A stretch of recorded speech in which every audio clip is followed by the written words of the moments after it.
Hello watch fans, this is Anders here on Watch On channel.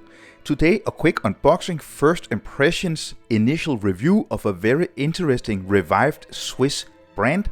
This is a brand which claimed that they actually were one of the first brands to invent the chronograph watch back in the days.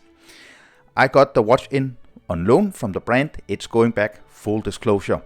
Also, if you haven't yet subscribed to my channel, please do hit the subscribe button, it's a big help and big motivation. The watch comes in this very nice presentation box made in wood. Then you open the hinges here. And inside you find the watch. This is in fact the brand called Excelsior Park. This is a revived Swiss brand. It's revived by the same people who revived Nevada. I did review quite a few Nevada watches. If you haven't seen my reviews of the two latest Nevada watches, you can find links down in the description for reviews of both of these watches.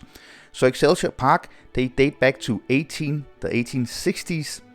This particular watch is a remake of a very popular chronograph watch that this Swiss brand made back in the 1950s. Very nice interior. Excelsior Park, you see here, since 1866. You actually get several choices with this watch, both with straps, colors, and a very cool choice of having a closed or a see-through caseback. For some people who like these vintage remake watches, they really don't enjoy these see-through casebacks. I can definitely understand why, because you want the more authentic feeling. So actually, in this little leather pouch here, you do get the closed caseback as well. So again, this is an initial review, first impressions video, not the full review. I will be testing the lume, the accuracy, everything with this watch. So this particular version is the Excelsior EP5003. This is the black version. You can get other versions in white and salmon, and they do also make some other watches, so have a look at their website. I chose this one for review because I really like the vintage look, the classic black look here of the watch. So what you get is a manual wound Swiss made chronograph here, you see. There's no date. You also see we get the pushers out here, the crown, 100 meters of war resistance. It is a very nice size, and this is a big compliment to this brand from me, because a lot of these remakes, for example Tissot, they do also make some really nice remakes of older chronograph watches. I think most of the time they make them too big. Also Longines, they are doing some of the same errors in my opinion, but with this watch you get only 39 millimeters in diameter, really nice. A very nice thickness of 13.1. It does wear slimmer than that, so you'll see that just a little bit later in this unboxing first impressions video when I put it on my wrist. Then you get a very nice lock-to-lock distance of 47.3 millimeters. You see we get pretty long locks, but it wears really nice on the wrist. And then a nice 20 millimeter lock width here. So if you don't like this brown strap, you can also get it on a black strap. You get two brown options and one black option with these leather straps. You can definitely put it on another strap. Maybe if you want a very kind of more military look, you can put it on a NATO strap or something like that. You see signed here, Excelsior Park, really nice, simple pin buckle, but really nicely polished. Nice quality of the leather strap. You see the thickness and the pattern. You do get these easy removable spring bars, Excelsior Park here. And while we are having the watch turned this way, let's just have a look at the movement. This is a Swiss movement. This is a Sellita movement. A Sellita SW510BHB, so a manual wound Sellita movement. I believe this is approximately 60 hours of power reserve, but I need to check up on that. This is again not the full review. For the full review, just stay tuned here on my channel.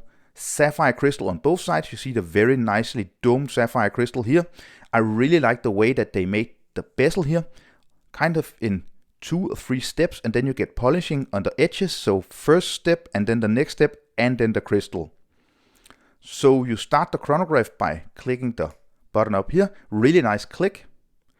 Then you get a running seconds subdial here at 9 o'clock, and at 3 o'clock you do get the 30-minute counter. Then you get the numerals, which are filled with lume, as well as the baton style hands, which are filled with lume.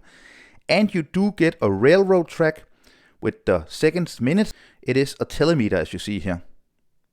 So this is actually for measuring distances.